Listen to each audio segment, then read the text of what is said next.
Hello and welcome back to an in-depth weather video. If you like this video, make sure to like, comment, subscribe, and hit the bell.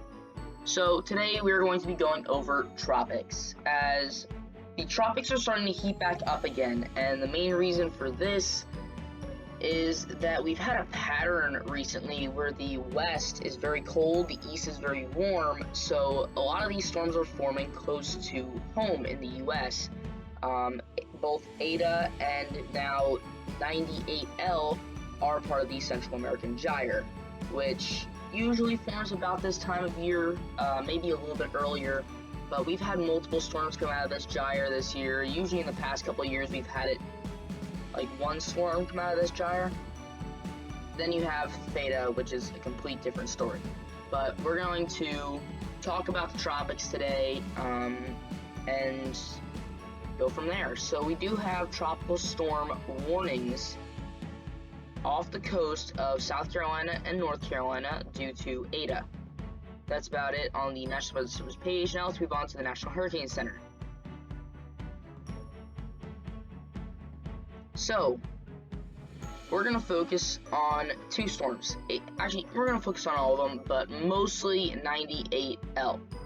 So Eta right now has maximum sustained winds of 45 miles an hour, minimum central pressure of 1,004 millibars, and is moving northeast at 17 miles an hour. Theta has maximum sustained winds of 60 miles an hour, minimum central pressure of 993 millibars, and is moving east at 12 miles an hour.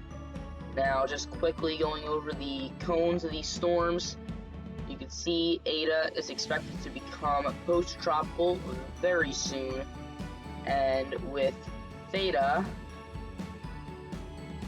the cone shows that this will also become post-tropical very soon. So the life cycles of these two storms are ending here pretty quickly, but we do have a new storm which is expected to form in the next 48 hours. There's an 80% chance of cyclone formation, and it's a tropical wave located over the central Caribbean Sea, which continues to produce a large area of showers and thunderstorms. While the system has changed a little in organization this evening, a tropical depression will likely form within the next couple of days as it moves slowly westward over the central and western Caribbean Sea.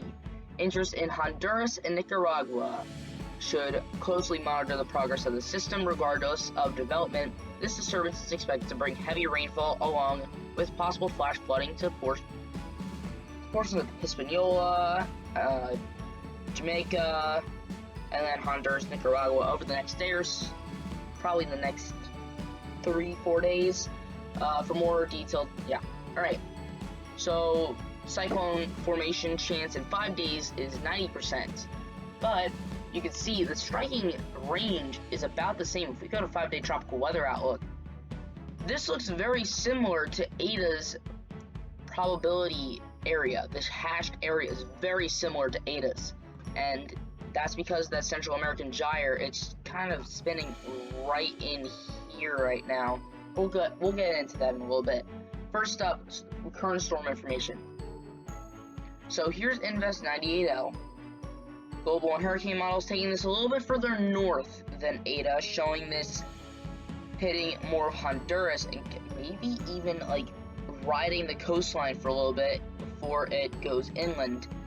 Or it could even split the gap or hit the Yucatan. So many different tracks for the system, and we can see that in the GFS. This one takes it a little bit more north, have it hit between Belize and Guatemala instead of Honduras.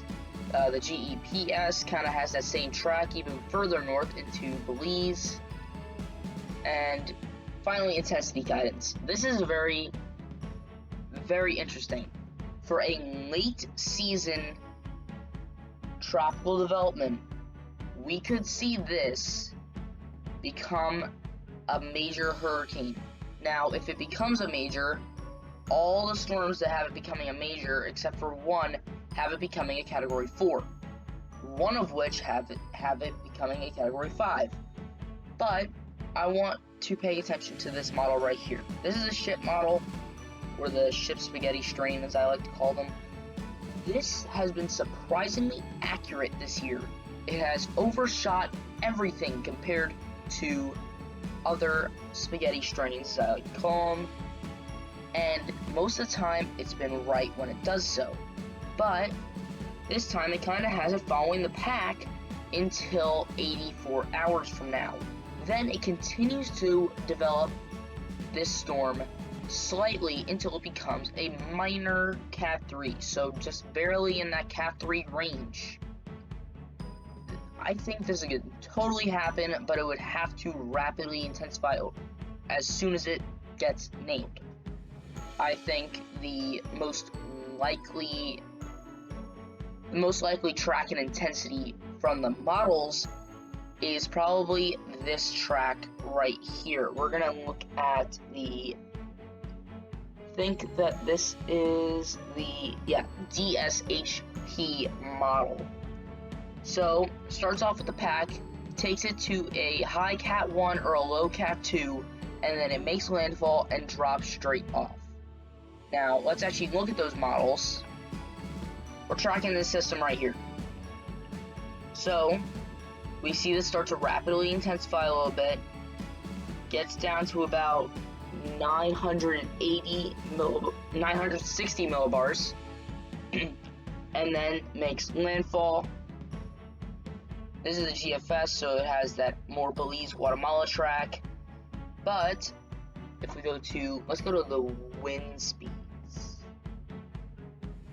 So we're in the purples here. This is 64 to 96 knots. That is about hurricane strength.